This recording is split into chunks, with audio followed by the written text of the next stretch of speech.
Baik, terima kasih.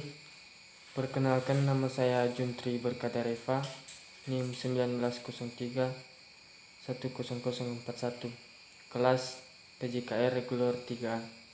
Baik, di sini saya akan mempresentasikan yang berjudul presentasi ilmiah.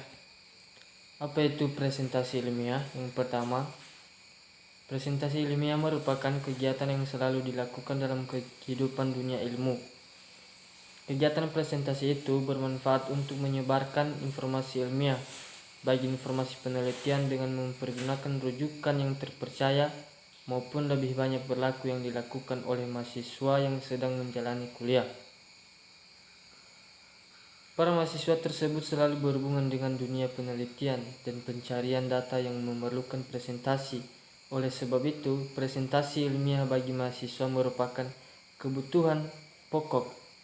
Mahasiswa perlu melatih diri dalam melakukan presentasi ilmiah itu agar mereka mampu menyusun bahasa presentasi dengan bantuan teknologi informasi maupun menyajikannya dan mampu pula merevisinya berdasarkan umpan balik dari peserta. Seterusnya, presentasi ilmiah adalah penyajian karya tulis atau karya ilmiah seseorang di depan forum undangan atau peserta. Kehidupan undangan atau peserta bermanfaat untuk mengikuti penyajian tersebut secara aktif dan lisan dalam jangka waktu yang tersedia agar presentasi dapat berjalan secara efektif. Dan beberapa kiat yang perlu diperhitungkan. Kiat yang dimaksud itu adalah hal-hal sebagai berikut. Yang pertama, menarik minat dan perhatian peserta. Yang kedua, mengarahkan perhatian peserta. Yang ketiga, mempertahankan minat dan perhatian peserta. Yang keempat, menjaga kefokusan masalah yang tetap.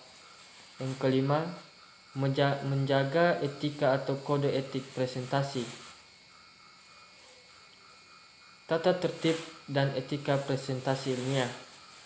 Presentasi ilmiah merupakan wahana bagi ilmuwan dan akademi dari berbagai disiplin untuk saling bertukar pendapat dan informasi sebagai hasil penelitian dalam forum. Itu diperlakukan berbagai unsur. Unsur yang harus ada dalam presentasi itu masing-masing sesuai dengan namanya, penyaji atau pemakalah. Berfungsi sebagai orang yang menyampaikan isi makalah, pemandu, moderator, berfungsi sebagai mengatur jalannya presentasi atau diskusi, termasuk penentu waktu yang disediakan oleh presentasi itu. Pencatat atau notulen berfungsi sebagai orang yang menghimpun segala komentar, saran, dan pertanyaan dalam buku untuk dijadikan dokumen bagi presentasi. Selain itu, peserta presentasi berkewajiban menyimak presentasi itu dan memberikan tanggapan dengan baik. Berikutnya, penyiapan bahan presentasi. Dalam era teknologi informasi ini, presentasi ilmu sudah harus dibantu oleh menggunakan multimedia. Pertama, presentasi akan menarik karya karena penyaji dapat membuat berbagai variasi yang menarik, termasuk membuat animasi. Kedua, penyaji dapat menghemat waktu karena penyaji tidak perlu menulis dia di papan tulis atau menulis di kertas. Ketiga, penyaji dapat mengoreksi bahan sewaktu-waktu jika hal itu diperlukan. Keempat, penyaji dapat memberikan penekanan pada buir yang dikehendaki. Kelima, peserta dapat menyalin atau mengcopy file presentasi jika memerlukannya. Keenam, penyaji dapat membawa bahan dalam flash disk. Ketujuh, bahan presentasi dapat sangat ringan yang sekaligus membantu peserta menangkap esensi bahan yang dibahas.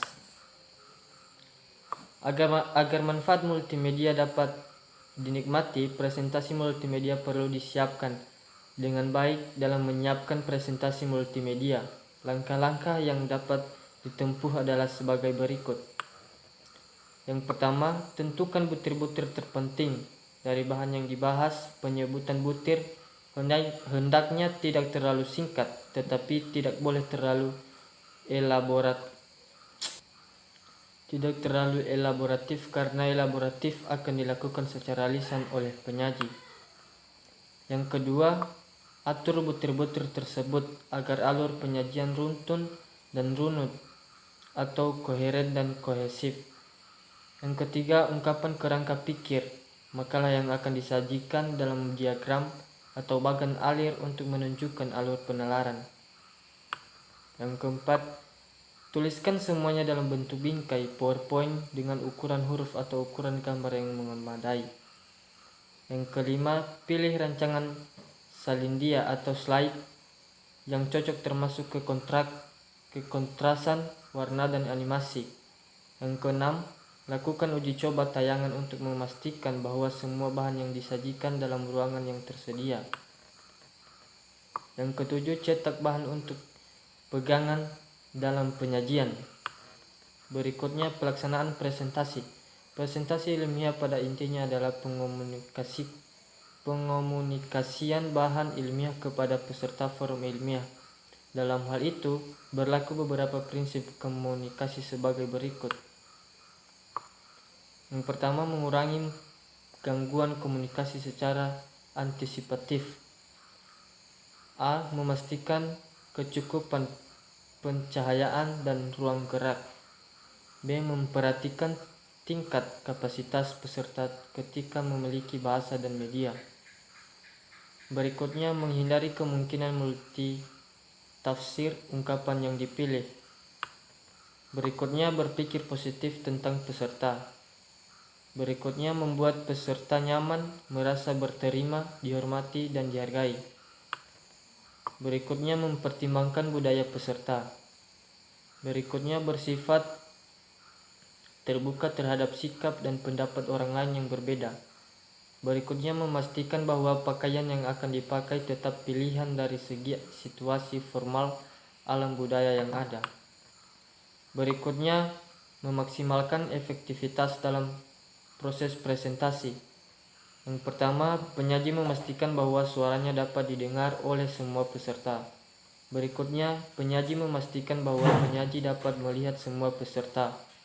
Berikutnya, penyaji berusaha untuk menjadi penyimak atau pendengar yang baik.